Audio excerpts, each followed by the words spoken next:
Assalamualaikum warahmatullahi wabarakatuh.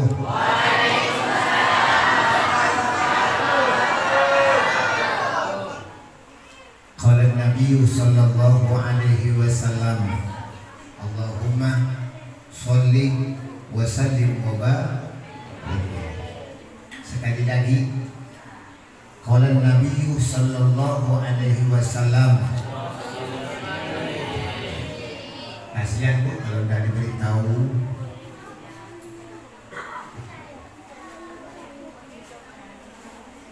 Man dzukirtu indahu falam yusalli alayya. Kata Rasulullah, al-bakhilu man dzukirtu indahu falam yusalli alayya. Orang yang bakhil itu adalah orang apabila namaku disebut di sisinya mereka mendengar tidak menjawab. Mereka itulah haram masuk surga Allah Subhanahu. Nanti tertulis begitu surga. Ati haramun. Bagaimana kita jawab? Padahal jawaban ini sederhana. Apabila asma Muhammad disebut, kita wajib menjawab sanggup tidak sanggup, sempat tidak sempat, harus membaca sholawat kepada kanjeng Nabi Muhammad sallallahu alaihi wasallam. Kenapa? Sebab sekarang ini momennya Isra. Kata Nabi, inna fil jannati nahrun yuqalu rajab ahlam minal asal wa abyadu minal laban man shalla alayya fi rajab syaqahullahu ta'ala ala dzalika nahri amin. Di dalam surga kata Nabi ada sebuah sungai namanya Rajab, bulan Cibui. Bulan Cibui. Kau tak bulan Cibui. Barang siapa yang membaca sholawat kata Nabi di bulan Rajab ini, Syaqahullahu ta'ala ala dzalika nahri, Allah nanti di hari kiamat akan memberi minum kepada mereka yang membaca sholawat di bulan Rajab ini. Amin Allahumma amin. Bagaimana rasanya? Ahla minal asal abyadu minal laban, rasanya lebih manis daripada madu dan lebih putih daripada susu. Amin Allahumma amin. Satu tetes kita Allah beri minum kepada kita, tidak akan haus selama-lamanya, berokana kanjeng Nabi Muhammad sallallahu alaihi wasallam. Makanya sebelum acara kita mulai, kita baca sholawat dulu. Lebih-lebih Jamiah Hadrah suaranya bagus-bagus saya. Menjawab dengan khusyuk, dengan hati yang nyambung, sholawat kepada Nabi Muhammad sallallahu alaihi wasallam. Kita jangan jadi orang yang aneh. Merlaki mati nangis, anak mati nangis, anaknya meninggal kita menangis, istrinya bapak meninggal menangis, cucunya meninggal menangis, tapi baca sholawat belum pernah menangis kepada Rasul Muhammad sallallahu alaihi wasallam. Ini aneh. Maka ingat kita baca sholawat kepada Nabi, sambungkan hati kita kepada Rasul Muhammad sallallahu alaihi wasallam. Man ahabba syai'an aktsar min dhihi, bukan hanya itu, cinta dengan sesuatu kita banyak menyebutnya. Banyak bentuknya berarti kita cinta kepada sang Rasulullah Muhammad sallallahu alaihi wasallam. Mari kita baca sholawat sekaligus kita mengaji dengan hati yang khusyuk.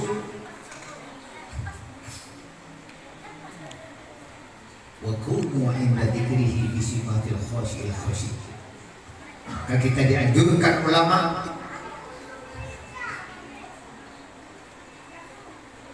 kita baca sholawat kepada Nabi dengan hati yang khusyuk, hati yang nyambung, hati yang rindu, hati cinta kepada kanjeng Nabi Muhammad sallallahu alaihi wasallam. Maulaya sholli wa sallim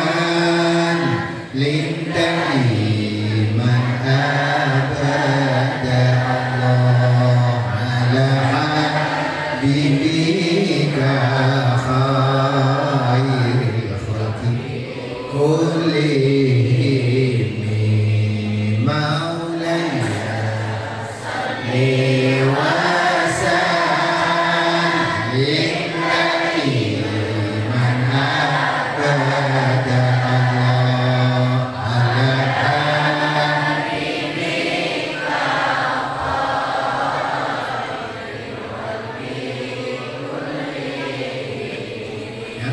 yang Isra dan Mi'raj dengan kendaraan buruk. Nabi yang Isra dan Mi'raj dengan kendaraan buruk, dipanggil Allah naik ke Rafraf dalam peresmian solat. Maulaya sholli wa sallim daiman Allah ala habibika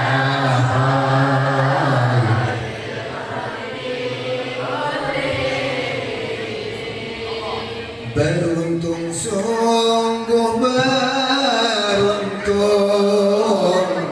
bapak-bapak duduk mengaji. Beruntung, sungguh beruntung ibu-ibu senang mengaji. Kini hukum yang belum tahu jadi paham dan mengerti. Maulaya sholli wa sallim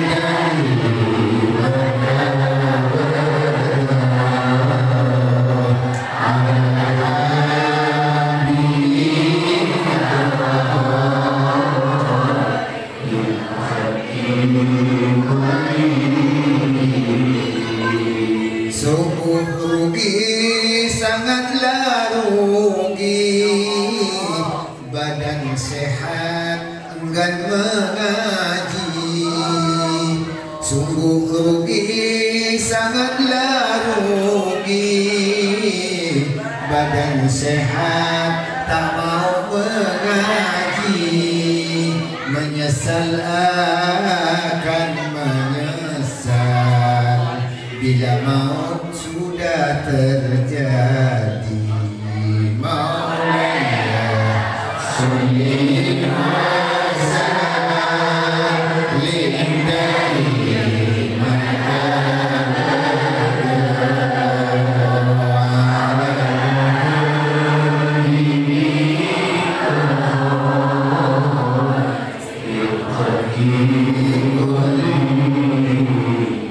orang yang lahir ke dunia Allah perintah salatnya. Orang yang lahir ke dunia Allah perintah salatnya. Duhur asar kewajibannya, maulid isya bersempurna. Maulaya sholli wa sallim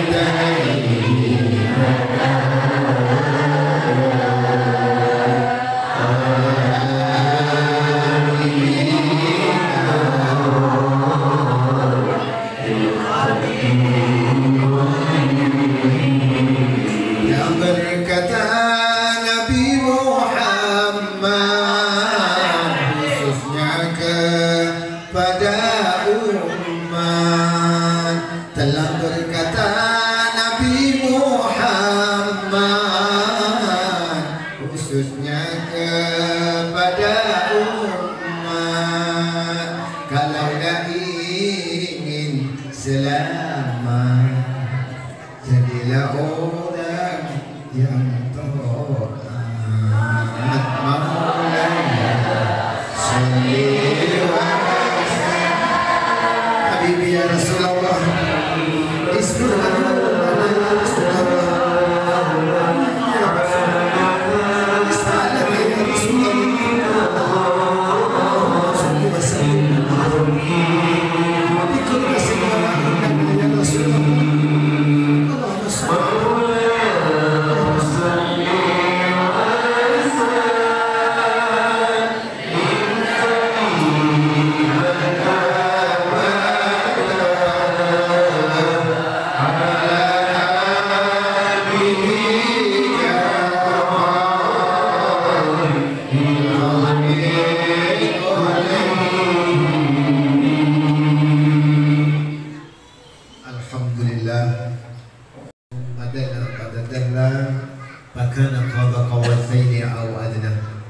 Wassalatu wassalamu ala asyrafil anbiya wal mursalin sayyidil awwalin wal akhirin Sayyidina Muhammad, Nabi yang pertama dan terakhir,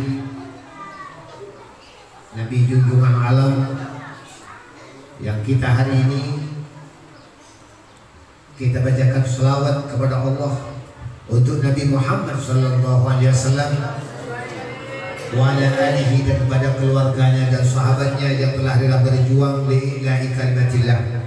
Amma ba'du, hadratul mukarramin, para alim ulama, para kiai, para habaib, wabil khusus yang kami hormati dan kami muliakan Kiai Manjuri, sarjana hukum Islam, pengasuh pondok pesantren Riyadhus Sholihin, yang kami hormati dan kami banggakan Abah Haji Mahmud sebagai sesepuh kita. Mudah-mudahan beliau oleh Allah Subhanahu wa taala disehatkan dari panjangan umurnya, amin Allahumma amin. Akhirnya fillah,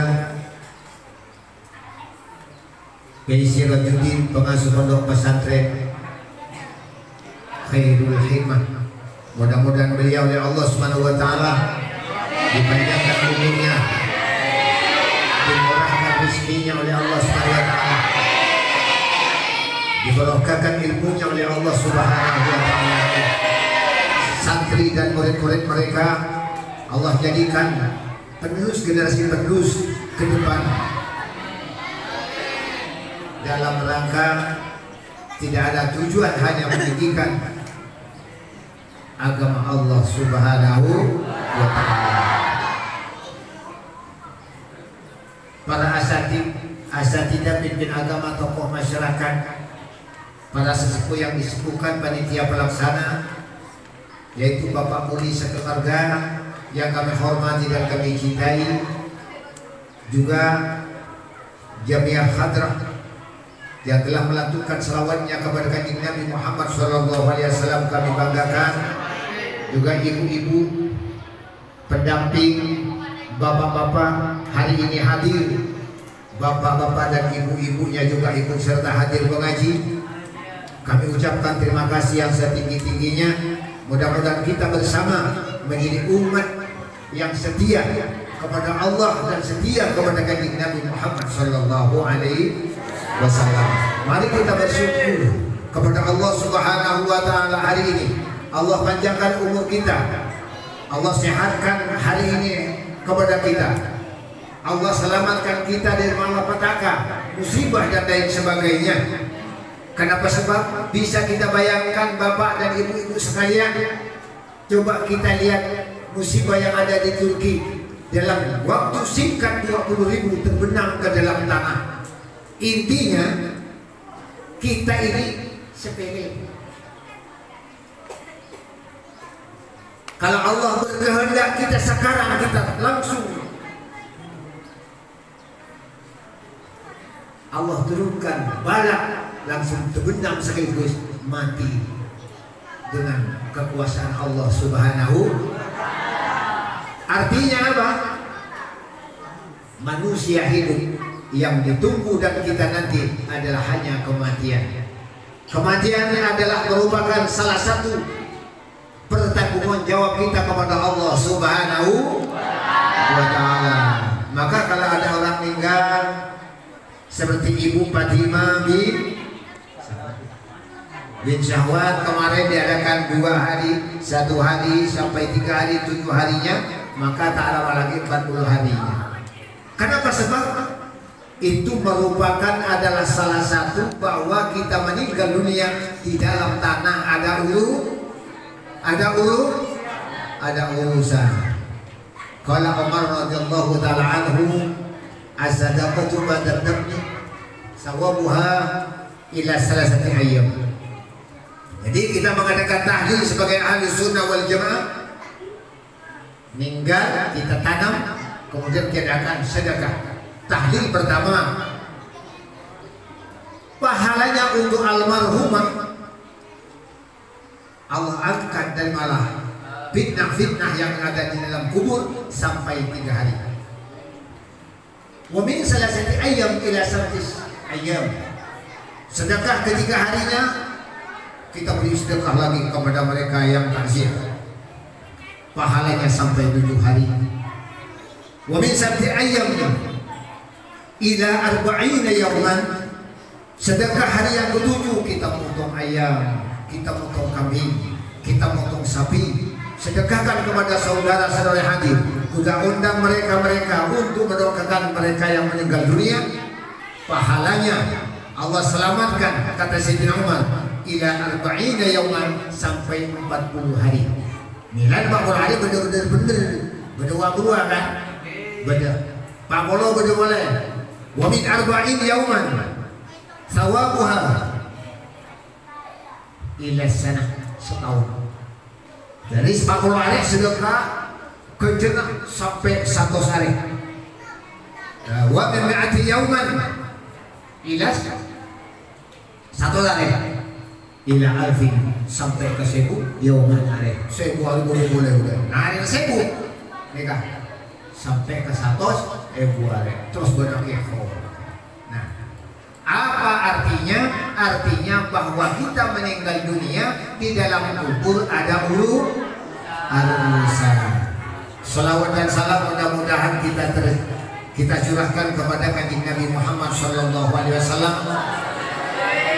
Beliau hari ini kita rayakan, kita angkat sejarah beliau sallallahu alaihi wasallam dalam rangka Isra dan Mi'rajnya Nabi Muhammad sallallahu alaihi wasallam. Yang sudah tidak asing lagi, terkenal, semua mereka tahu. Namun intinya apa? Meskipun sama pengajian tentang Isra dan Mi'raj, panitia mengadakan maulid, panitia mengadakan Isra Mi'raj Nabi Muhammad sallallahu alaihi wasallam, hikmahnya ini ada hikmah. Maka mereka, bapak dan ibu-ibu sekalian, pulangnya nanti tidak usah ngomong. Ini sudah terjadi di kalangan umum. Apa kata mereka yang hadir? Gimana pengajian tadi? Tak nyaman. Bahasa tak nyaman. Betul. Kalau diniatkan dengan hati, pengajiannya tidak lebur, ya. Pengajiannya dengan pengajian tidak suka, penyampaian tidak bagus, maka kalau tembus dengan hati perkataan mulut, maka mereka itu menjadi murtad. Kenapa? Sebab kan yang disampaikan adalah Al-Quran dan hadis kanjeng Nabi Muhammad sallallahu alaihi wasallam. Wa qala Abu Bakar Siddiq radhiyallahu taala anhu, "Law usina imanu Abi Bakar Siddiq radhiyallahu taala anhu ma imani ummati la raja imanu Abi Bakar Siddiq radhiyallahu taala anhu." Ini hikmah mereka yang hadir mendengarkan Isra dan Mi'rajnya kanjeng Nabi Muhammad sallallahu alaihi wasallam. Kalau seandainya nanti di hari kiamat imannya Sayyidina Abu Bakar Siddiq 1 orang, seandainya imannya Sayyidina Abu Bakar Siddiq 1 orang, ditimbang nanti imannya bersama umat-umat dari Nabi Adam sampai umatnya Nabi Muhammad sallallahu alaihi wasallam, la raja imanu Abu Bakar Siddiq radhiyallahu ta'ala, niscaya masih lebih berat imannya Sayyidina Abu Bakar Siddiq 1 orang. Kenapa? Karena beliau adalah satu-satunya sahabat yang iman percaya kepada Isra dan Mi'rajnya Kanjeng Nabi Muhammad sallallahu alaihi wasallam. Jadi hadirnya Pak, kita hadir di majelis Isra Mi'raj tujuan pertama untuk mengimani kita kepada perjalanan baginda Nabi Muhammad sallallahu alaihi wasallam. Karena perbuatan ini tidak masuk akal. Tidak masuk.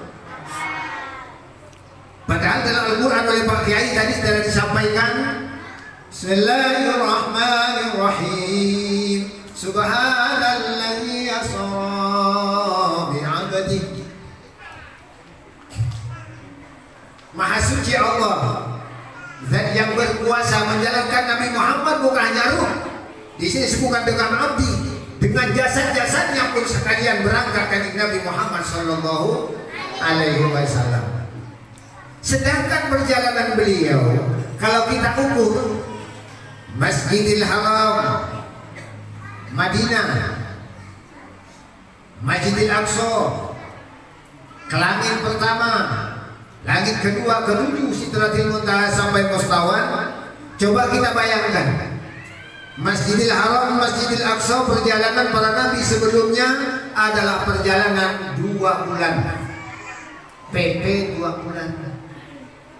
Ini kan perjalanan yang tidak bisa diukur oleh otak manusia dan ilmu pengetahuan apapun. Masjidil Aqsa beliau naik ke langit yang pertama. Berapa jarak jauh langit per bumi dan langit pertama? Ada yang mengatakan 149.500 km. Ayo.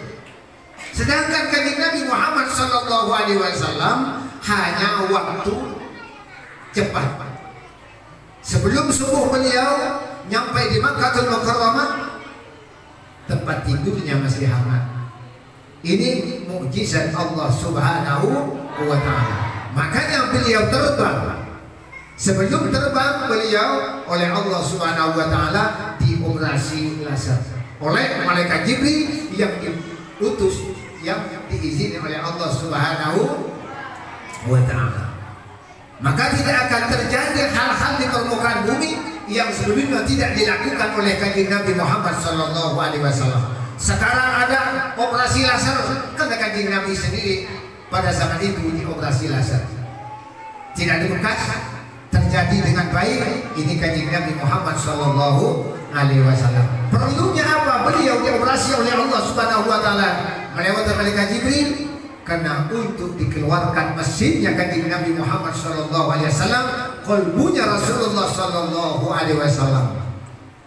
Sebagai mesin perjalanan beliau sallallahu alaihi wasallam, Allah catat lewat malaikat Jibril, qalbu Muhammad ditulis dengan kalimat Allahu wahdahu la syarikalah Muhammadan abduhu wa rasuluh di qalbu Kanjeng Nabi Muhammad sallallahu alaihi wasallam. Pundak sebelah kanan ditulis Jibril, tawajjahu haitsu syi'ta, sebelah kiri fa innaka mansur. Maka kita punya rumah, maka simpankah azimat yang pernah dituliskan oleh Jibril kepada Kanjeng Nabi Muhammad sallallahu alaihi wasallam. Diterangkan dalam sebuah kitab oleh Imam Tirmidzi, man qara'a wa nadara ilaihi waktu shalah, barang siapa membaca tawajjah pada waktu pagi,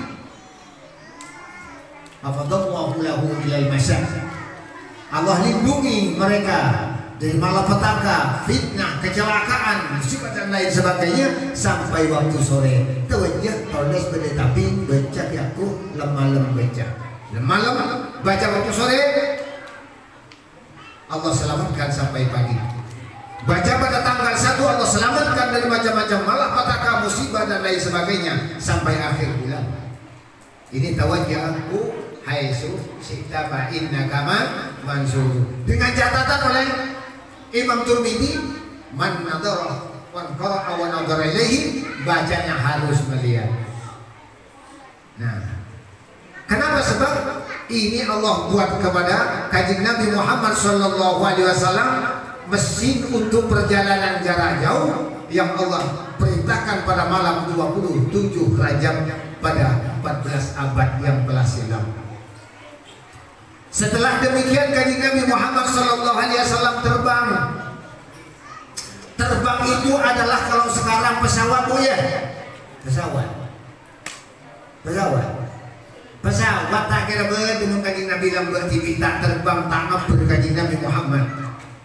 Pesawat tidak akan terjadi di permukaan bumi kalau bukan kanjeng Nabi Muhammad terbang lebih dahulu pada zaman kanjeng Nabi Muhammad sallallahu alaihi wasallam.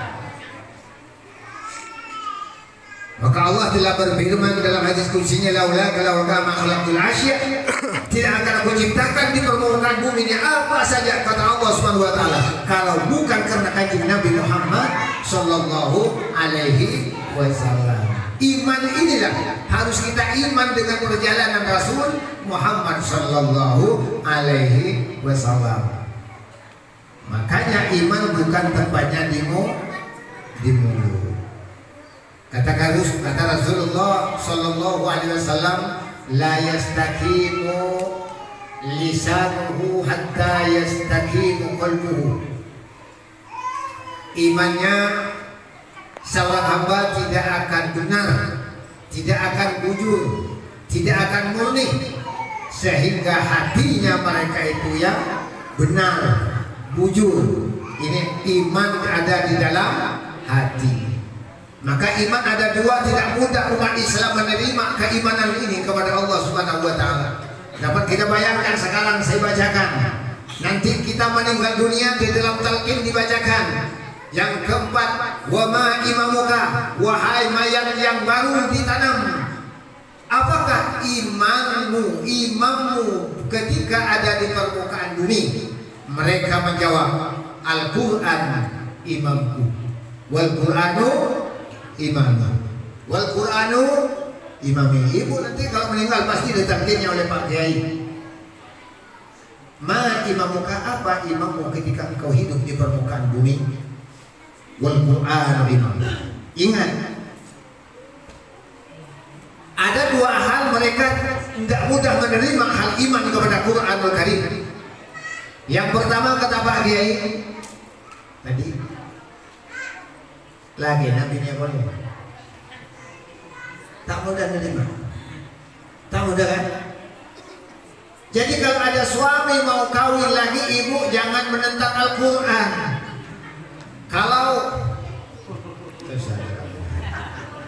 makanya saya terangkan, nanti kalau ditanya oleh malaikat munkar di dalam kubur, wa ma imamuka, wal Qur'an imam, langsung dipukul oleh malaikat. Kenapa? Sebab ibu tidak mau untuk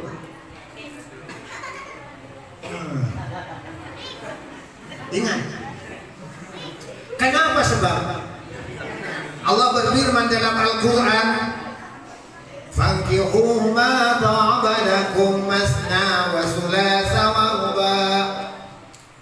Ini Allah Subhanahu wa ta'ala memutuskan, kawinlah kalian dengan seorang wanita perempuan yang kau senangi, dua langsung.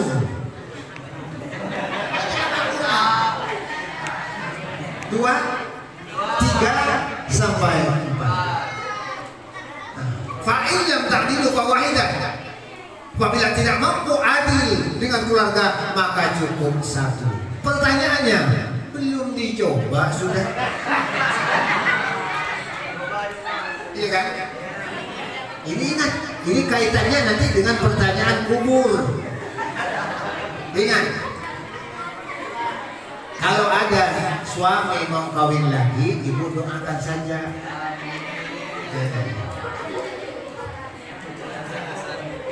Nanti setelah diangkat di hari kiamat, ibu sudah mendapat hadiah payung emas.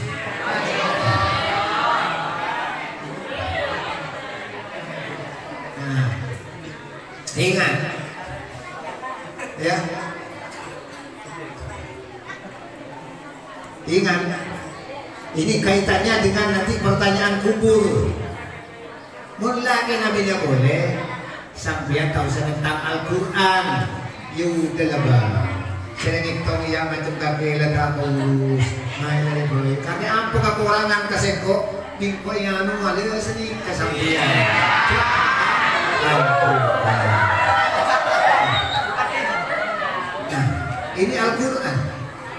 kedua, mereka tidak mau menerima putusan Al-Quran, putusan Allah Subhanahu wa Ta'ala. Kalau bapak meninggal nanti, harta kekayaannya mau diwarisi, susah, banyak tak menerima. Padahal kata Allah Subhanahu wa Ta'ala dalam Al-Quran, meninggal tidak punya keturunan, tidak punya anak, yang punya anak, yang punya hanya anak angkat misalnya, ya, atau anak tiri, ini harus diwaris, harus dipalai dalam hukum Islam, harus menerima, dibagi dengan aturan yang ada dari Allah Subhanahu wa Ta'ala. Dalam Al-Quran telah disebutkan, in kana lakum yurasul kalalah aw imratun aw lahu ukhtun falahu wa lahu akhun aw ukhtun falahuma sudus. Lalu sawab. Ini adalah Al-Quran. Kalau ada orang meninggal, harta kekayaannya tingkatannya banyak, tidak punya orang tua, tidak punya anak, yang punya keturunan yang yang ada dalam rumah itu ada anak angkat, ponakan dan lain sebagainya. Ini hartanya harus yang ada hanya saudara misalnya, tapi jauh kaitan nasab. Ini harus dilaksanakan dengan waris, dengan para peraih. Baik, ini banyak terjadi. Mereka tidak mau apabila mau diperaih harta kekayaan kita, maka kaitannya adalah dengan pertanyaan kubur.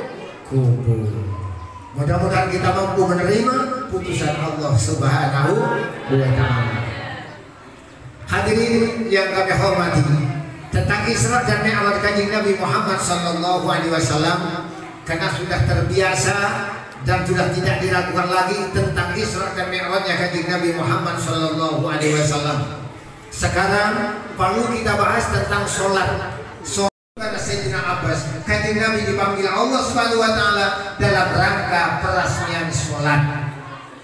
Dalam rangka peresmian sholat yang kita kerjakan sekarang ini, langsung diterima ibadah kita adalah sholat yang diperintah oleh Allah Subhanahu wa Ta'ala. Coba kita haji, tidak sholat, hajinya tidak akan diterima. Coba kita bangun masjid sampai 50 buah masjid pun tidak sholat, tidak diterima oleh Allah Subhanahu wa Ta'ala. Kita membangun pondok pesantren, madrasah, surau dan lain sebagainya, tidak sholat, pakun terkeren oleh Allah Subhanahu wa Ta'ala. Apa sebab?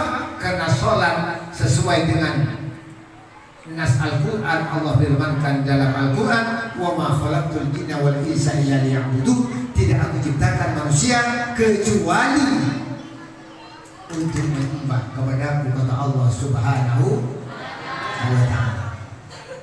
Kita diciptakan oleh Allah Subhanahu wa Ta'ala fi ahsani taqwim. Sebaik-baiknya bentuk makhluk-makhluk di permukaan bumi hanya kita sebagai hamba Allah, sebagai umat Kanjeng Nabi Muhammad sallallahu alaihi wasallam. Kenapa? Sebab hanya untuk sujud kepada Allah Subhanahu wa Ta'ala. Coba kita bayangkan, kita punya tangan, kita punya kaki. Kambing dan sapi punya tangan, juga punya kaki. Itu kayak gitu. Tedung kedai kan? Ya kan? Sama kita. Punya kaki, punya tangan. Tidurnya pada kotorannya. Kenapa? Sebab kita tidak diberi akal oleh Allah Subhanahu wa Ta'ala. Kita diberi akal oleh Allah Subhanahu wa Ta'ala untuk berpikir. Makanya kata Rasul Muhammad sallallahu alaihi wasallam, tafakkaru sa'ati khairul laka min ibadati sittina sanatan. Berpikir satu saat, berpikir mengaji untuk tahu hukum-hukum Allah Subhanahu wa Ta'ala lewat barokah Isra Mi'rajnya Kanjeng Nabi Muhammad sallallahu alaihi wasallam.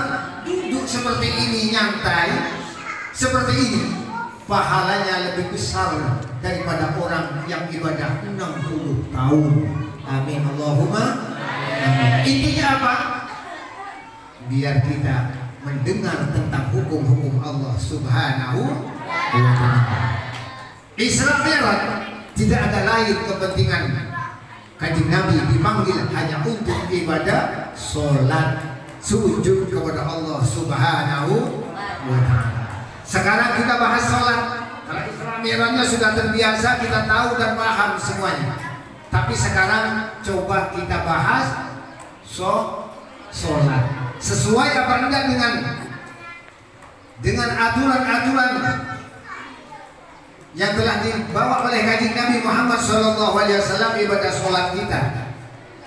Sedangkan sholat disebut dalam kitab sangat sederhana. Memang sebelumnya Pak, sholat oleh Rasulullah yang diterima oleh Allah khomsina sholatan, ya 50 kali sholat. Ini 50 kali dalam sehari semalam. Alhamdulillah barokahnya Nabi Allah Musa alaihissalam sampai menjadi 5. Mohon dengan kerendahan hati Kanjeng Nabi Muhammad SAW agar dikurangi bahwa umat Kanjeng Nabi seperti kita ini jelas tidak akan mampu melaksanakan ibadah sholat yang 50 waktu menjadi 5 jangan kita tinggalkan, 5 jangan kita lalaikan, yang 5 kita usahakan, karena di dalam sholat adalah syarat rukun. Ada syaratnya, ada rukunnya, ada syarat diterimanya sholat, dan juga ada tidak diterimanya sholat kita melaksanakan ibadah sholat kepada Allah Subhanahu wa Ta'ala. Disebutkan dalam sebuah kitab Kasyifah, disebutkan dalam kitab Fathul Mu'in, as-shalah muftatahun bitakbir, as-salatu aqwalun wa af'alun muftadatun bitakbir muftadamatun bitaslim. Ini sangat sederhana perkataannya, sangat sederhana oleh Kanjeng Nabi Muhammad SAW yang diriwayatkan Abu Dawud. Miftahu sholat al-wudu, kuncinya sholat adalah wudu. Tapi sholat yang merupakan af'alun, perbuatan, wa aqwalun, dan beberapa perkataan dalam sholat, itu sholat yang 5 waktu. Nah, makanya dengan perkataan-perkataan dalam sholat, kadang-kala kita melaksanakan ibadah sholat terbalik, kadang-kala terbalik. Ingat, maka di dalam sholat itu rukun bukan semua bacaan, bukan semua ucapan atau perkataan. Ini sholat. Coba rukun yang kelima, rukun yang wajib rukunnya, yang wajib rukunya jangan kita terbalik, ya. Yang wajib ruku. Gimana kita cara ruku? Harus disamakan dengan satu papan, satu keping antara punggung dan tulang belakang kita sama leher dan kepala, harus jadikan satu, bujur, rata. Ini rukun. Jadi yang bacaan subhanallahil azim wa bihamdihi bagaimana? Itu sunnah. Itu sunnah. Jangan terbalik. Jangan terbalik. Yang rukunnya, bukan bacaan subhanallahil azim wa bihamdihi. Jadi yang sunnah itu subhanallahil azim wa bihamdihi, subhana rabbil azim wa bihamdi, subhana rabbil azim wa bihamdi. Maha suci Allah dan yang maha agung dengan memuji kepada Engkau ya Allah. Bacanya 3 kali sunnah, 1 kali pun juga bisa, tidak dibaca pun juga sah. Yang wajib rukunya. Nih, karena banyak orang melaksanakan ibadah sholat Pak ya. Nih contoh, ya. Allahu samad lam yalid wa lam yulad wa lam yakul lahu kufuwan ahad. Subhanallah. Ini sholatnya apalagi diterima oleh Allah. Allah tidak akan melihat kepada sholat mereka yang seperti itu. Sholat rukuknya tidak benar, tidak sesuai dengan kata Nabi, sallu kama ra'aitumuni usalli. Engkau sholatlah umatku sama dengan aku mengerjakan ibadah sholat. Nah, Saya biasa menjadi imam masjid. Coba kita lihat dulu. Ini juga sering terjadi di lapangan, bisa kita buktikan. Bentar dulu, masih lihat cari kacamata ini. Kalau kita jadi imam masjid, biasa kita panggil salam kanan, biasa Pak ya. Kemudian kita panggil salam kiri. Setelah panggil salam kiri, jamaah sudah beres. Saya panggil salam kanan, assalamualaikum warahmatullahi wabarakatuh. Ini udah beres. Ini gimana hukumnya? Yang tidak bisa bersamaan dalam sholat, dua tidak bersamaan. Apabila bersamaan batal, apalagi mendahului. Takbir dan salam. Ingat, kalau imam memberi salam, makmum tidak usah dulu. Itu ada syarat rukunnya. Kalau imam beri salam, assalamualaikum warahmatullahi, makmum tidak usah. Terus imam menghadap ke kiblat, assalamualaikum, baru si makmum memanggil salam. Saya sengaja catat untuk menerangkan sholat sekarang. Islam sudah biasa, sudah tahu semua. Jadi tinggal kita cocokkan dengan ibadah sholat kita sehari-hari, siang dan malam.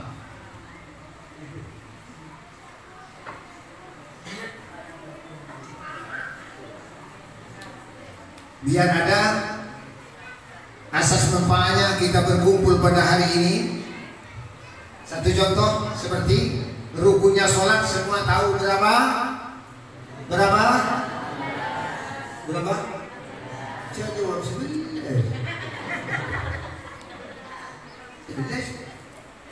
Rukun sholat 17.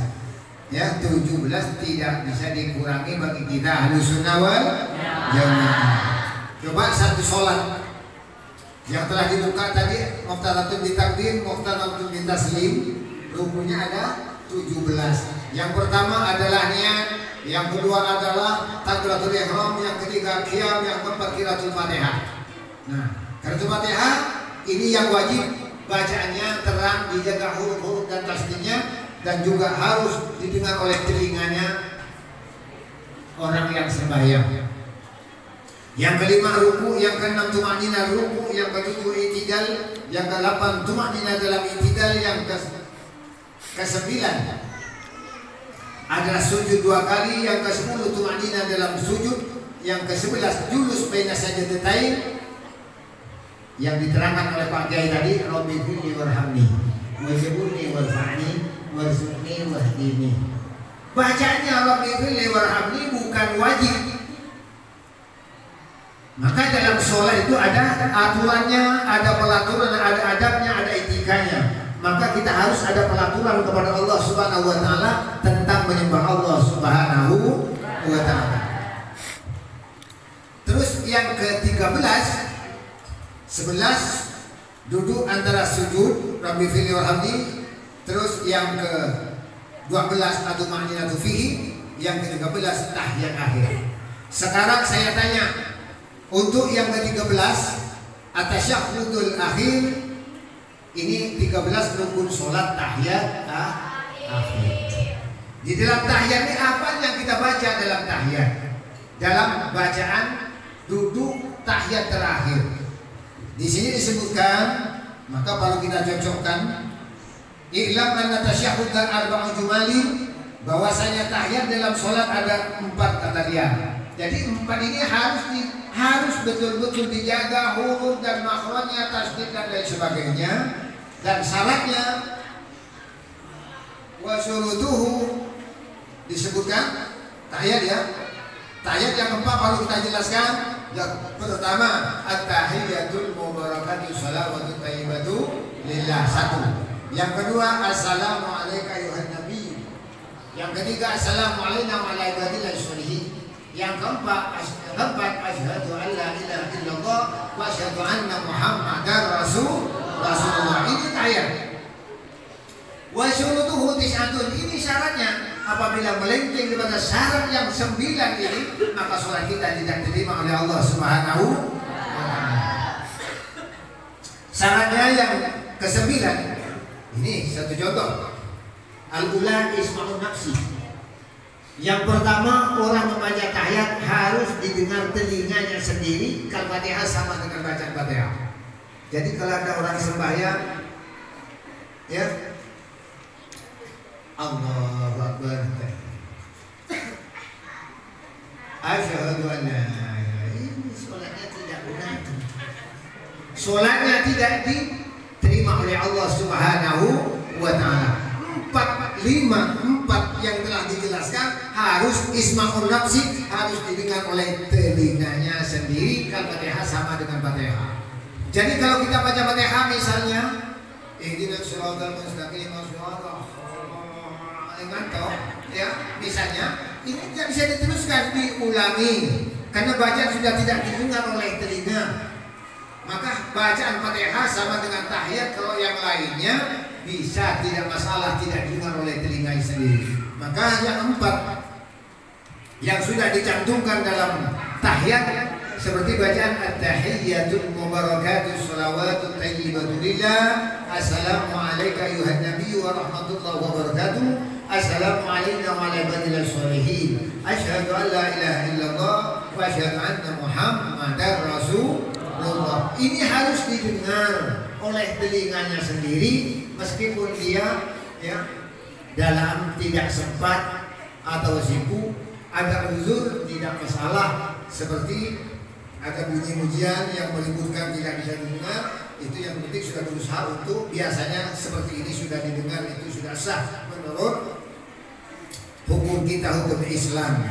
Terus ini ingat, ini banyak terjadi masalahnya. Yang namanya sholat yang wajib kita dengar sendiri, Fatihah sama tahiyat yang 4. Terus yang kedua, qiraatul qa'idan harus dibaca pada waktu duduk dalam tahiyat. Nah, karena di tempatnya masing-masing. Yang ketiga, yakuna bil arabiyah. Yang keempat dengan bahasa Arab, harus dengan bahasa Arab. Yang ketiga bahasa Arab. Yang keempat ada mushaf al-Fatihah.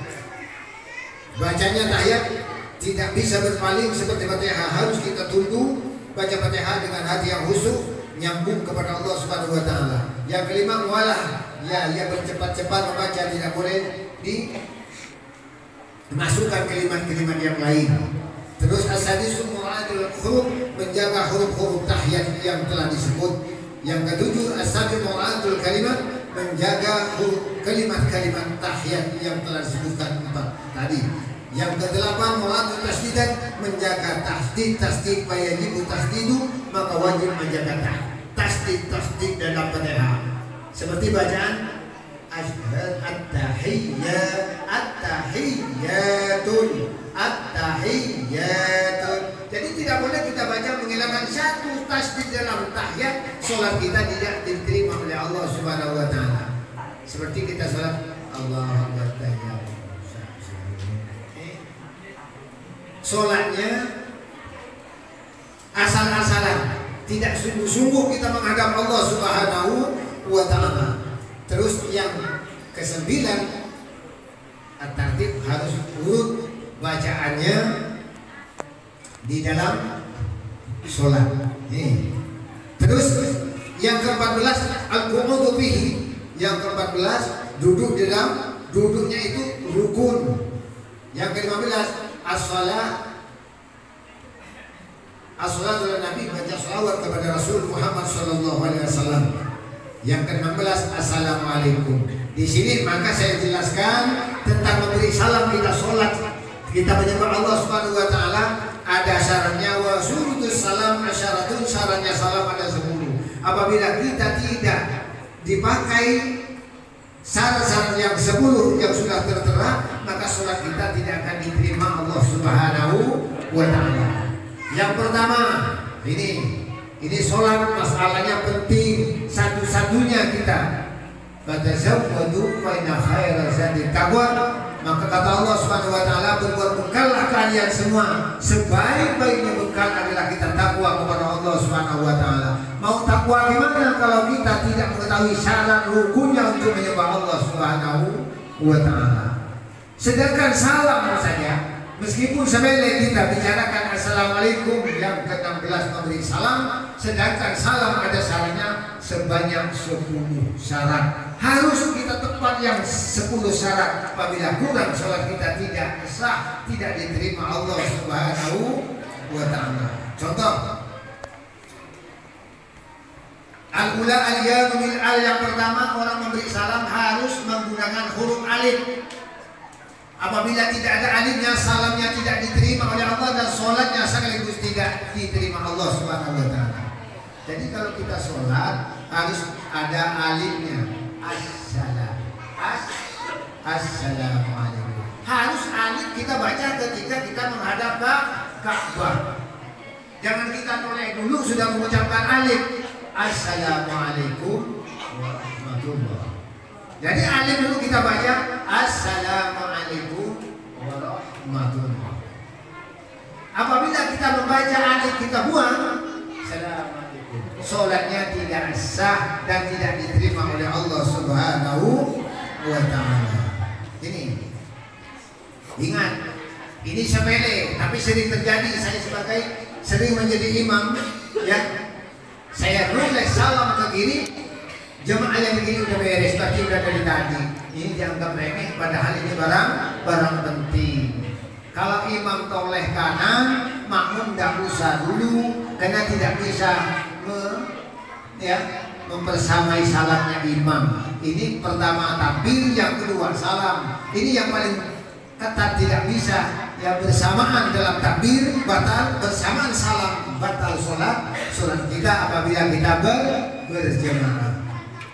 Nah, hal yang pertama.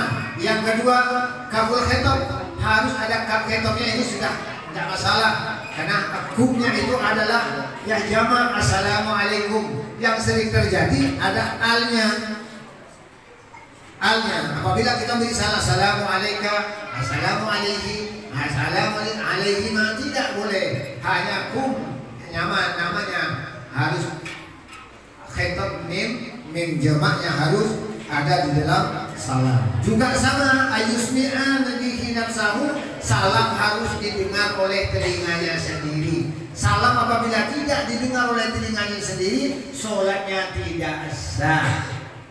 Sempat pengending assalamualaikum, assalamualaikum warahmatullahi, harus didengar. Ini salamnya salam, ingat, harus didengar telinganya sendiri. Apabila kita memanggil salam sampai assalamualaikum, ya, tidak ada salah satu huruf yang tidak didengar, sholatnya tidak sah. Assalamualaikum warahmatullahi wabarakatuh. Assalamualaikum warahmatullahi. Nah, ini memanggil, caranya memanggil salam dalam sholat yang lima waktu.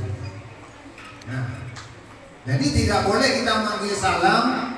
Di sini disebutkan Allah yaqsida bihi 'alal wajib. Tidak boleh menambah-nambahkan dalam memanggil salam assalamualaikum warahmatullahi ta'ala wabarakatuh. Tidak boleh. Artinya tidak ada contoh dari kanjeng Nabi Muhammad SAW. Cukup memanggil salam assalamualaikum warahmatullahi wabarakatuh. Mulai kanan, kemudian kita memanggil salam ke kiri. Yang wajib yang pertama, yang kedua kalinya sunnah. Ini salah. Sekarang tentang sholat, mana baik ibadah sholat kita ini sendirian yang diperjuangkan oleh kanjeng Nabi Muhammad SAW. Ini di sini ada wadah, ada tempat namanya surah Nurul Iman. Kita sholat kita lebih berharga daripada mutiara, ya kan Pak? Lebih berharga daripada mutiara. Artinya harus ada tempatnya. Kalau barangnya mahal, tempatnya harus juga mahal. Tidak akan mungkin Bapak punya burung berharga 1 miliar, burungnya sarangnya apa bolong? Sarang. Cakar. Cakar burungnya berharga 20.000 tidak mungkin. Harga burungnya 1 miliar. Sangkarnya berharga 20.000 kan tidak mungkin. Tiap-tiap yang mahal maka ngikut penghargaan, tempatnya pun juga ikut mahal, iya kan? Coba satu contoh, kalau ada Pak Kiai datang, apalagi Pak Kiainya tidak dicium, sendalnya dibalikan ditempatkan di tempat yang tinggi lagi, betul? Kenapa? Sebab karena yang membawa orang mulia, yang membawa itu orang terhormat, sandalnya naik. Iya, gue udah tahu siapa di sana. Tahu siapa dia ini.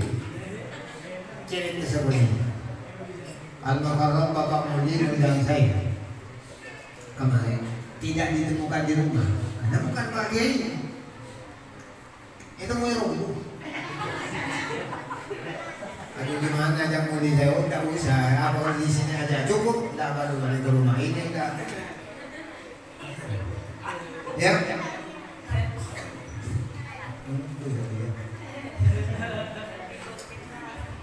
Saya ini kalau sekarang alhamdulillah ini anugerah Allah ada di mimbar. Oh ya. Biasanya jam ini ada di ladang. Nah ini kan Pak Kiai ini kan ada makomnya masing-masing. Bapak boleh lihat makom saya di YouTube Pakir Ulum Pepaya. Pertanyaan, Pakir Ulum Pepaya, saya kira bagi saya sendiri. Bisa. Lihat di YouTube Pakir Ulum Pepaya. Pertanyaan, membuka lahan 6 hektar. Mana salaman anak ini cinta kalau. Saya mau sedang bangun itu berlaku. Aduh kata saya yang bangun di jam ini Pak Kiai ini tunggu tasbih. Mana nih? Ini sesuai dengan aturan di, kan? Jam makan di, jam sembahyang katanya kan? Karena kata Nabi al-kasbu minal halal karimullah, orang berusaha cari nafkah untuk keluarga mulia di sisi Allah Subhanahu wa taala. Lebih YouTube Pakir Ulum Pepaya. Pertanyaan gimana? Itu 6 hektar lahan pertanian, alhamdulillah hasilnya bisa untuk pembangunan pondok pesantren Darul Falah Imamiyah. Jadi bukan hanya sekedar bertani, ya tanggung-tanggung. Tidak besar tadi, ya alhamdulillah Pepaya hari ini pesanan dari Sangko, cuma kata saya besok tidak sempat, anak buah tidak masuk. Ada yang lebih penting, saya ada undangan di Suap, Sangko rencana. Jadi hari-hari ada pengeluaran, ya alhamdulillah ada pemasukan di bidang pertanian. Jangan pertanian tidak tanggung-tanggung, apalagi hanya dinas-dinas pertanian membawa sampai Ibu Gubernur menyampaikan bahkan dari Jakarta, maka Menteri Pertanian sudah mendapat penghargaan dari Menteri Pertanian bahwa Pepaya California menjadi juara 1 Kalbar. Ada itu.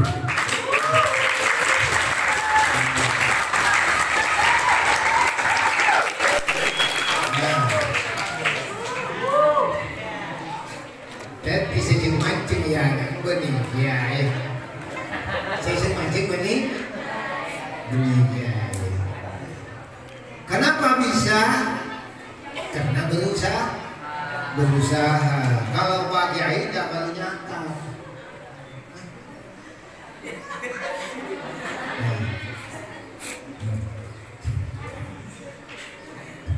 Tak perlu dicatat. Ini ada sebuah hadiah kepada bapak-bapak sekalian. Saya akan memberi sedekah kepada ibu mau. Kepada bapak mau? Bukan hasil berbayar.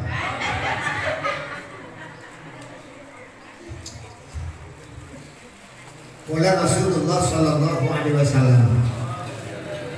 Ini kaitannya dengan membaca tahiyat dalam sholat.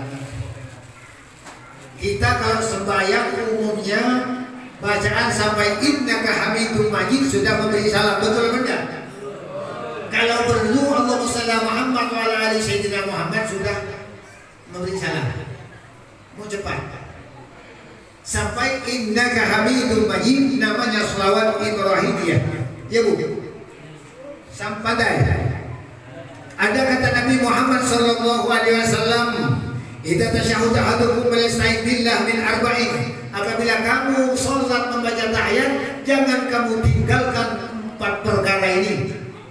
Kata Rasulullah, kita pesan, kalau kamu sembahyang salat dalam tahiyat, jangan kau tinggalkan membaca Allahumma inni a'udzubika min adzabil qabri wa min adzabin nar. Ya Allah, kami jauhkanlah ya Allah dari siksa kubur, dan kami jauhkan selamatkan dari siksa akhirat ya Allah, siksa neraka. Dan min fitnatil mahya wal mamat wa min fitnati masih dajjal, dan selamatkan kami dari fitnah dunia dan fitnah kubur. Berarti pertanyaan malaikat Munkar dan Nakir. Ini diperintah oleh kanjeng Nabi Muhammad sallallahu alaihi wasallam. Maka kita hari ini kita dapatkan ilmu yang telah diberi oleh kanjeng Nabi Muhammad sallallahu alaihi wasallam. Bahkan ada sebuah imam namanya Imam Taus. Ini bisa kita cek dalam Kasifah halaman 64. Ya, kitabnya Kasifah 64. Ada sebuah imam namanya Imam Taus mempunyai anak. Apabila anaknya melaksanakan sholat, habis salam ditanya oleh Imam Taus, "Wahai anakku, apakah engkau sudah membaca min arba'in dari Nabi?" "Lupa wahai abah." "Sholat lagi, kembali."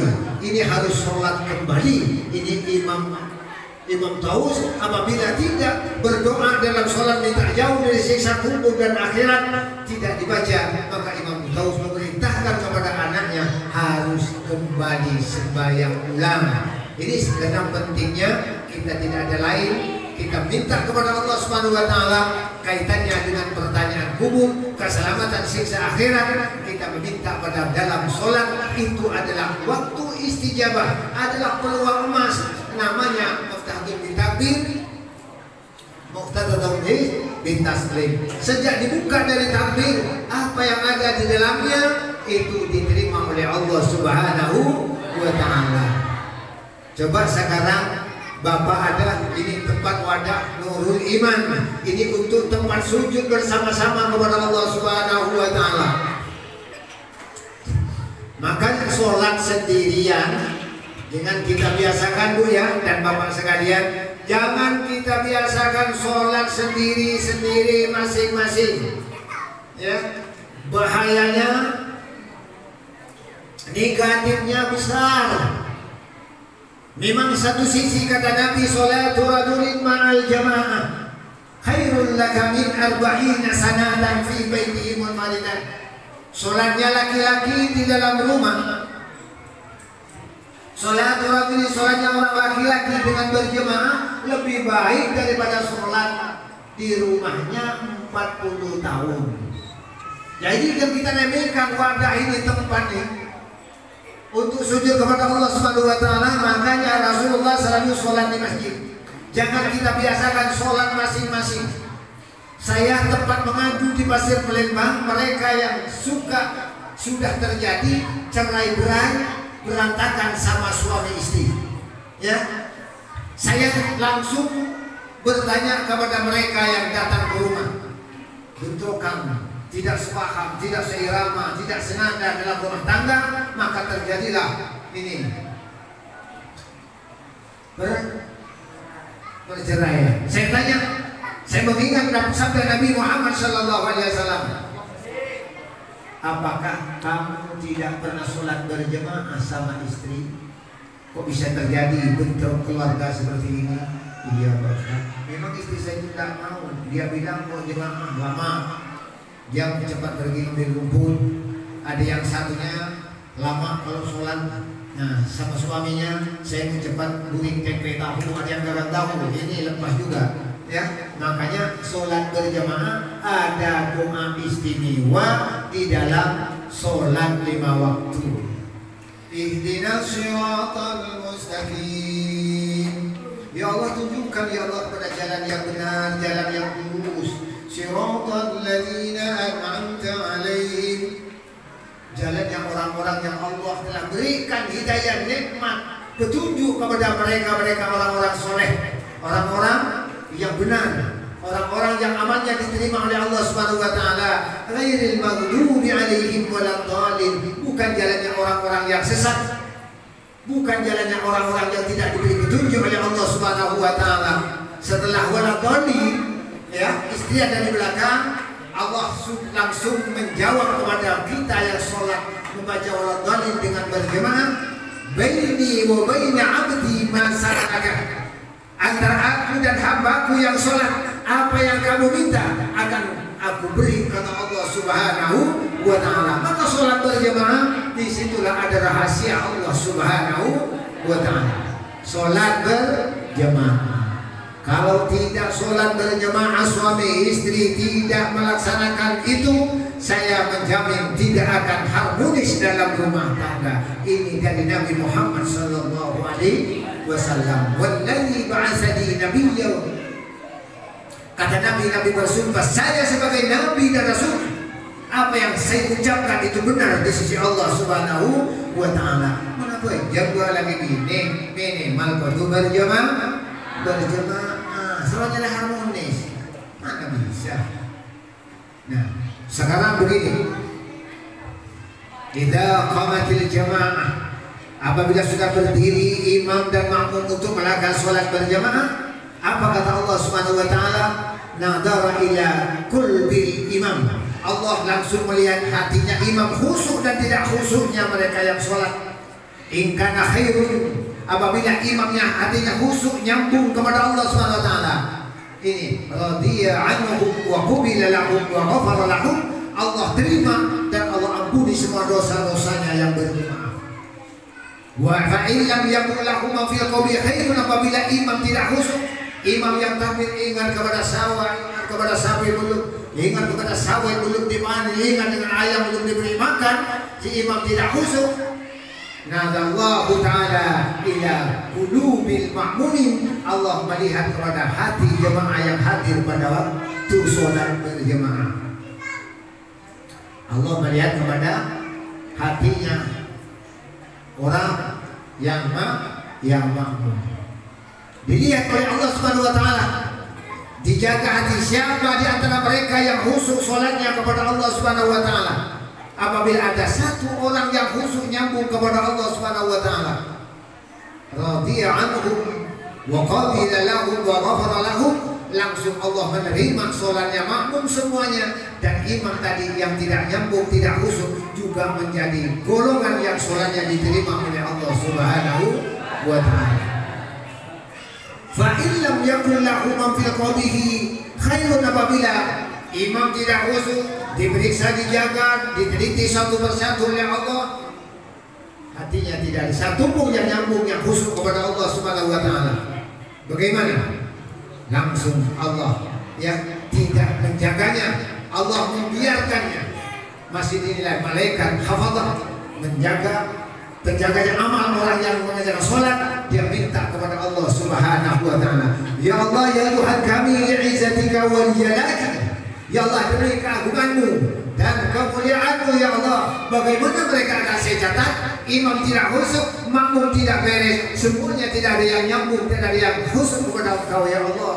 Maka kata Allah Subhanahu wa taala, kalau demikian malaikat li'ijtima'ihim, ya tidak masalah, karena mereka sudah berkumpul untuk sujud kepadaku semuanya, wa qabila lahum wa ghafara lahum, sudah diterima saja semuanya dengan sebab berkumpul sholat kepada Allah Subhanahu wa taala. Ini sholat berjamaah, berjamaah berjamaah. Kalau ketipi muntahnya kepada kami, lek ini terbaca, mandi salah kaitannya. Tanggil bersih baca mayu, makanya coba kerja sakit oleh ni lemah deh. Begini saya tanya, bagaimana? Kan? Mana ni bini? Kau tanya gini kau. Saya sering kata dia ni bini tahu, masih bukan tak lagi, nak bini bayu kan? Nah, apabila sudah sampai waktunya 6 hari 6 malam 7 hari 7 malam, wajib sudah membuang hadas besar. Nah, sekarang pertanyaannya, wa syurita ma marwalika minha ayyakuna masallahu wa malbasahu wa makulahu halalan. Jadi disyaratkan orang sholat yang diterima oleh Allah Subhanahu Wa Taala ada 3 kriteria. 1, tempat sholatnya harus bersih suci. Pakaiannya yang dipakai harus bersih suci. Terus apa yang dimakan harus halal bersih suci. Jadi kalau saya dengar halal yang dimakan kita halal, tempat sembahyangnya halal, artinya bersih daripada mutanajis. Jadi perlu kita bahas juga tentang mutanajis di dalam hukum kita, hukum Islam. Coba saya tanya, kalau sudah tahu tidak perlu saya bahas tentang mutanajis sekarang. Ada berapa macam yang dihukum najis oleh Allah Subhanahu Wa Taala? Coba berapa? Terus 1, 2, yang ketiga wa mutawassitatu wa aksamun. Yang mutawassitah dibagikan menjadi berapa? Menjadi 2. Hukum dan ainiyah. Terus sekarang ainiyah menjadi berapa? Ainiyah menjadi berapa? Ainiyah menjadi berapa?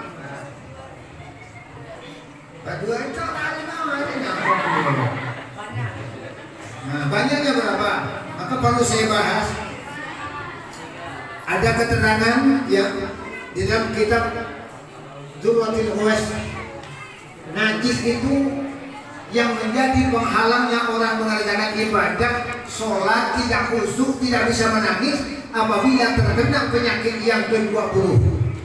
Dan kitab Durratul Huwas disebutkan bil hati ekstrim 20 macam yang perlu kita hindari dalam sehari-hari, lebih-lebih kita untuk melaksanakan ibadah sholat. Dumolo tadi najis kotor sedumolo untuk total. Kalau yang 20 kita tidak kenal, pasti kita terjerumus ke dalamnya. Namanya tidak tahu, tidak kenal, dianggapnya barang ini bersih padahal tidak. Ya. Anna najasatan wa tanma yustak adaru walau tahiran kabusaqil wa maniyin wa mukhatin.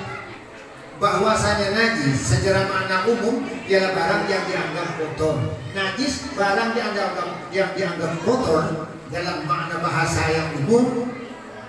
Kabusaqin seperti ludah. Ludah suci Bu ya. Tapi kalau kita jijik menjadi najis. Juga seperti mukhatin inus. Ya. Kalau kita anggap kotor, kita jijik batinnya. Wa maniyin seperti mane, air sperma. Kalau kita anggap najis berarti menjadi kotor secara makna umum. Sekarang wasan bil hati mustaqdamu yamna mustihatas sholat. Najis menurut hukum syariat Islam ialah barang yang menjadi apa? Mencegah syarat keterimanya, diterimanya sholat kita kepada Allah Subhanahu Wa Taala. Wabil hati isrunan 20 macam. Lalu kita sebutkan 20 macam najis. Lalu kita bacakan. Sudah. Saya baca dulu. Toh? Ya. Nah, baca singkat aja. Waktunya berapa? Sudah? Oh, masih. Ngangkat sebelum menit. Ini sering terjadi di lapangan, ya. Margana sering perlu dibahas, sering terjadi di lapangan.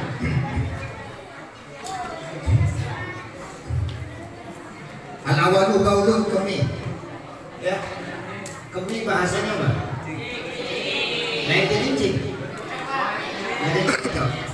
Walau fitrin, meskipun kencing dari anak kecil.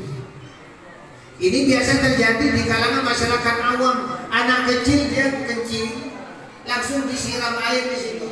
Ya, anaknya tidak diangkat. Ini hukumnya makin banyak, makin meluas najisnya. Kalau rumah untuk tempat sembahyang, yang benar anak itu angkat dulu, disiram, tempatnya juga disiram. Karena sekarang untuk menjadi najis mukhafafah sudah susah.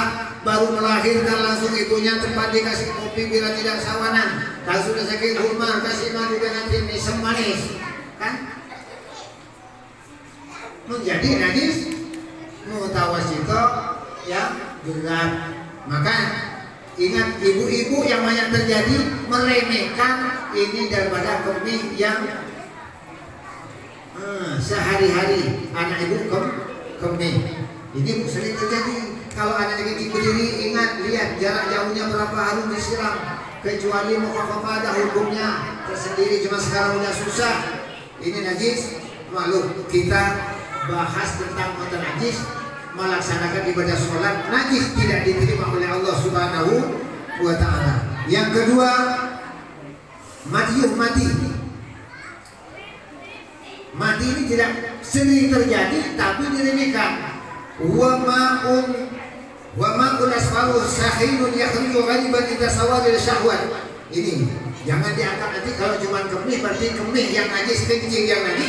Tapi yang namanya mati ialah air yang agak kekuningan juga agak kental yang keluar biasanya ketika bangunnya syahwat.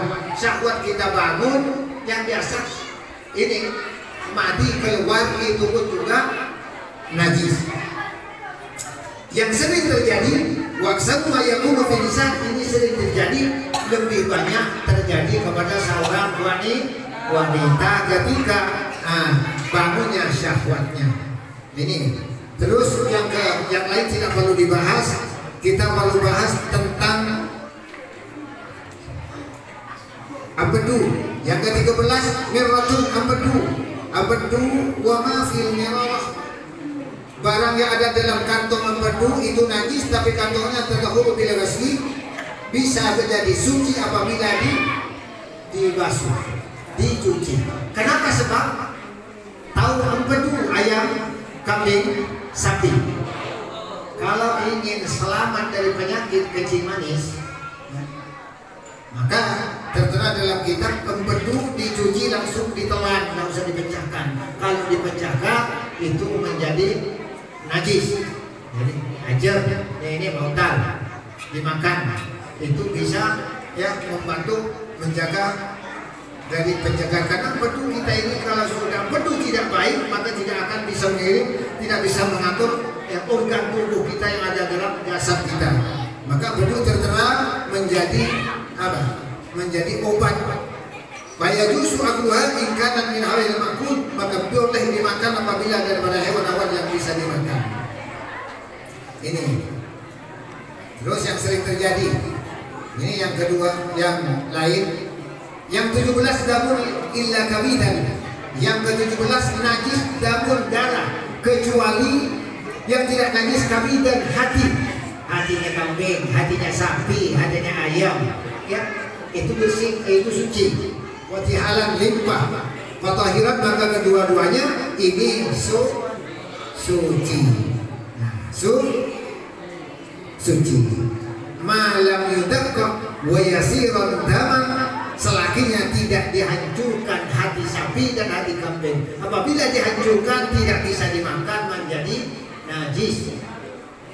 Nah, maka pertanyaan kemarin mungkin orang kaya dia menjadi pentol, buat pentol daging sapi kemudian dicampur dengan hati sapi, hatinya 1 kilo, terus hatinya setengah kilo, dagingnya 1 kilo dicampur, ya. Jadi tukang masak, tukang mesin pentol tanya sama saya karena ada yang negor katanya, gimana hukumnya orang kaya mau makan pentol yang nyaman, yang enak, bervitamin sehingga hati ikut lemburkan ke hati yang 1 kilo, ke daging yang 1 kilo. Apabila hati dihancurkan hukumnya najis, tidak bisa dimakan karena itu unsurnya darah. Seperti itu sama dengan limpa. Maka tidak boleh. Kalau hati itu ada urat-urat yang mengitari daging hati sapi, langsung dikelas aja. Tidak usah dicari, ditarik, tidak usah langsung kelas. Seperti itu.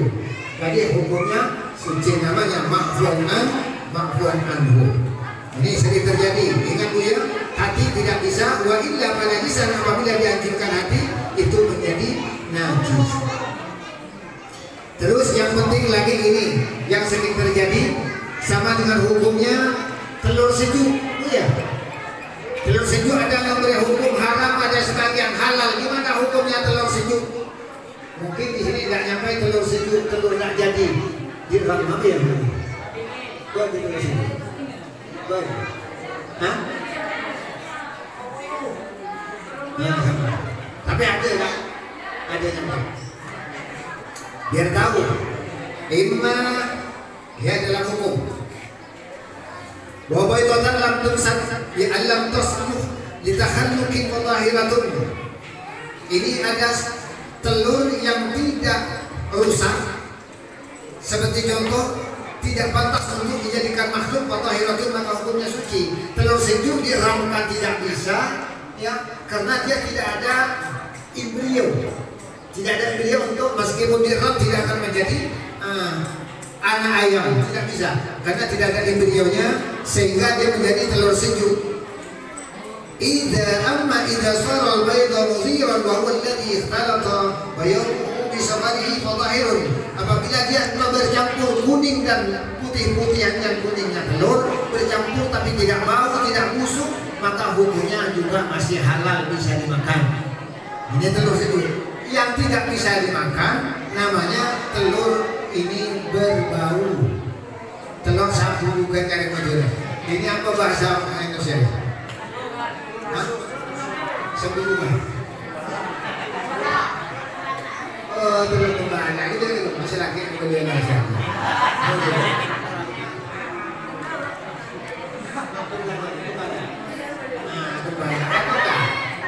Jadi sambulan telur kembala itu tidak bisa dimakan. Kalau cuma telur sejuk, kuning dan putihnya bercampur, masih utuh karena tidak embrio untuk dijadikan makhluk PT, kan? Tidak bisa diramkan, tidak diramkan pun tidak bisa menjadi anak ayam, hukumnya halal.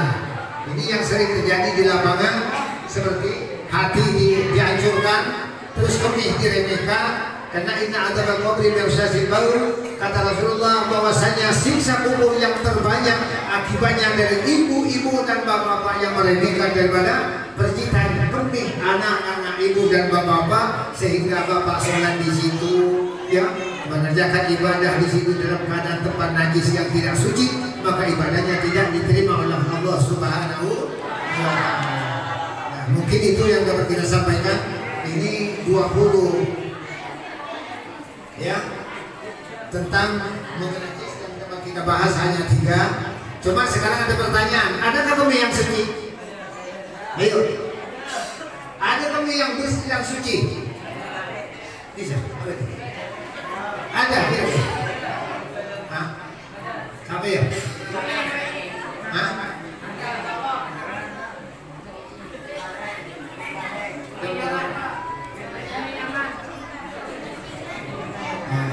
Serius, benih-benihnya mandi jauh tidak ada kemih. Kencing, ya, kemih yang halal bisa dimakan ada apa tidak? Hah? Tidak ada. Serius, kemihnya manusia. Kemihnya manusia. Sekarang saya beritahu. Sekarang saya beritahu kemih yang suci ada. Nah, saya terangkan. Lihat keterangan dalam kitab, ya, sama juga di halaman 43. Al-fadalatu minan Nabi sallallahu alaihi wasallam. Ataupun kotoran-kotoran daripada kanjeng Nabi Muhammad sallallahu alaihi wasallam itu suci. Anna inna baulahu sallallahu alaihi wasallam yustafa bihi bahwa nabiun. Bahwasanya kemihnya kanjeng Nabi Muhammad sallallahu alaihi wasallam itu bisa dijadikan obat, itu suci daripada kanjeng Nabi Muhammad sallallahu alaihi wasallam. Yustasfa bihi bahwa nabiun. Seandainya ada orang sakit lumpuh, kencing manis dan lain sebagainya, sakit buta tidak bisa melihat, kalau dapat kencing pada kanjeng Nabi langsung sembuh. Orang yang sakit kencing manis lumpuh diberi minum sedikit aja sudah kembali pulih. Ini daripada mukjizatnya Allah kepada Nabi Muhammad sallallahu alaihi wasallam. Yang lain tidak bisa coba-coba. Nah ini anak ngaji. Sehingga dikatakan dalam kitab inna maulahu khairun min sunatikum, umminya kanjeng Nabi Muhammad sallallahu alaihi wasallam lebih baik daripada sunatnya.